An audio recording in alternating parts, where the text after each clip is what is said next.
السلام عليكم ورحمة الله وبركاته. حبايب قلب عاملين ايه؟ يا رب تكونوا بألف خير. هنعمل مع بعض النهاردة الممبار بطريقة جميلة جدا، اتمنى يا رب تنول اعجابكم. هنعمل الممبار البوبس، حاجة كده شيك وجميلة وحاجة كده على قد البق زي ما بيقولوا، حلوة جدا. اتمنى الفيديو يعجبكم. يلا بينا نسمي الله ونبدأ الفيديو بتاعنا ونشوف احنا هنعمل الممبار الجميل ده ازاي.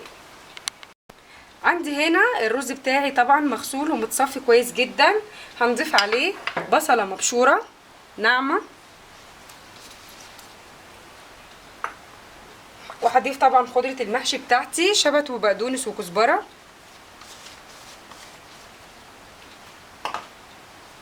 وهنضيف عصير الطماطم انا ضرباه مصفياه،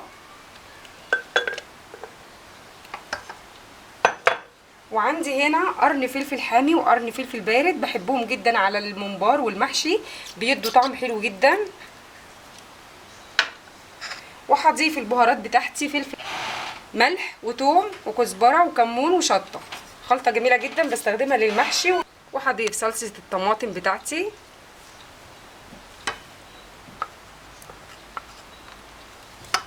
وهنزل بكوبايه الا ربع من الزيت الذره. انا بحب اعمله كده بالطريقه دي ني في ني، ما بحبش اعمله مسبك علشان خاطر يبقى حلو، لا يبقى فيه حموضه بقى ولا حرقان ولا الكلام ده كله. هنقلب بقى كل ده مع بعضه، وهنشوف الملح بتاعنا، لو محتاجه ملح تاني هنزود لها ملح. طبعا يا جماعه انا عندي الممبار بتاعي مغسول ومتنضف كويس جدا، انا كنت عاملاه طبعا في القناه قبل كده، بس عشان وقت الفيديو مش عايزه اطول عليكم. هنقلب بقى كل ده مع بعضه، وهنشوف الملح بتاعنا، لو محتاج ملح هنزود له ملح. كده يا حبايبي الخلطه بتاعتي اصبحت جاهزه. هنبتدي بقى نحشي الممبار بتاعنا. طبعا انا الممبار عندي مش مقطعاه وحدات زي ما كنت عملته قبل كده، انا عشان هعمله بوبس بطريقه طبعا تانية غير اللي احنا متعودين عليها، عايزاها تبقى سليمه زي ما هي. ممكن نقطع بس الواحده على 2 بحيث ان احنا نعرف نحشيها. احنا هنمسك الممبار كده وهنبتدي بصوابعنا الاتنين كده نبتدي نحشيه، هيتحشى معانا بسرعه جدا، مش هياخد منك اي وقت.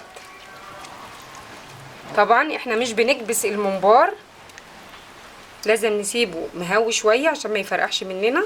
بس انا هنزل طبعا كده واحده واحده كله لتحت كده. احنا ماسكين الممبار كده بالصباعين دول، وبندخل المحشي بتاعنا الرز بتاعنا بالصباعين التانيين دول الكبار دول كده. كده انا حشيت كل الكميه دي كده بالشكل ده. هنمسك الطرف التاني من الناحيه التانيه، وهنبتدي نعمل برضو بنفس الطريقه اللي احنا عملنا بيها في الاول. هنكمل بقيه الحشو. ده بيتزحلق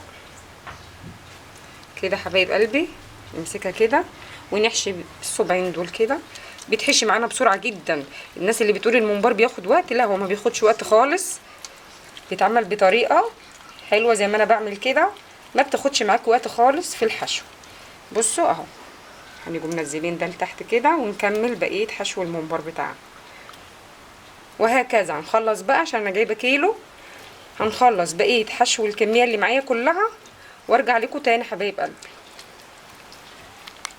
كده يا حبايبي بصوا انا خلصت، شوفوا كل الكميه دي كده في وقت قليل جدا، في ثواني خلصتها.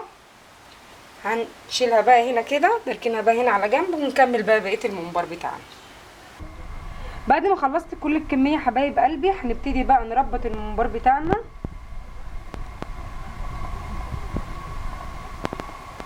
انا كان عندي دباره بس للاسف مش لاقياها، فانا هشتغل عادي بالخيط، وهنعمل زي ايه بولز كور كده كده، مسافات كده ما بين كل واحده والتانيه، ونبتدي نربط الممبار بتاعنا كده كده بالشكل ده كده. يعني الحجم ده كده حلو قوي زي ما انتم شايفين كده.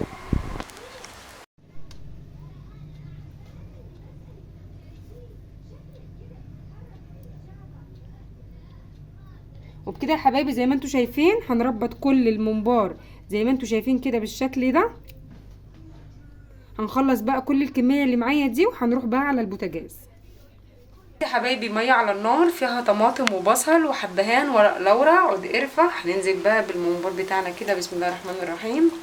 هنسيبه تلت ساعه بالظبط او نص ساعه بالكتير، وهنطلعه هنشيله من على النار. ما نسيبوش اكتر من كده عشان ما يفرقعش مننا. بسم الله.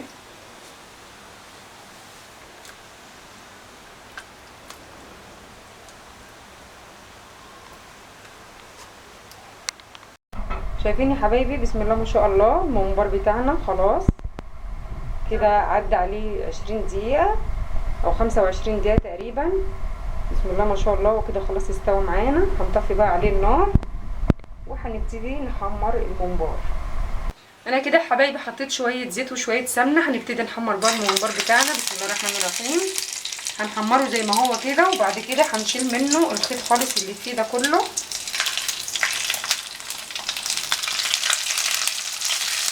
بعد ما يتحمر ويبرد هنشيل منه الخيط وهنقدمه مع بعض.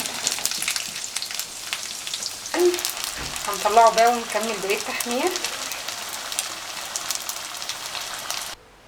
بعد ما حمرت يا حبايبي الممبار بتاعي كله، انا حطيته في مصفى كده عشان لو في زيت او اي حاجه يتصفى منه، عشان ما عنديش مناديل مطبخ.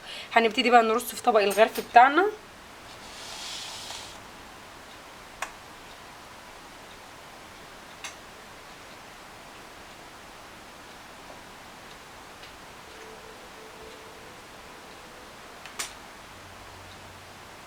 اتمنى يكون فيديو النهارده نال اعجابكم. يا ريت لو وصلتوا معايا لنهايه الفيديو ما تنسوش لايك وشير والاشتراك في القناه عشان يوصلكم مني كل جديد. عملنا مع بعض النهارده الممبار البوبس بطريقه جميله جدا. اتمنى تجربوه هيعجبكم قوي.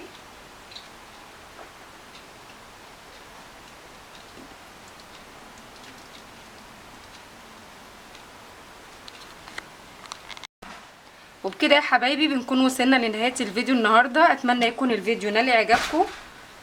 انتظروني ان شاء الله اشوفكم على خير في فيديو جديد. كان معاكم نورة وليد، والسلام عليكم ورحمه الله وبركاته.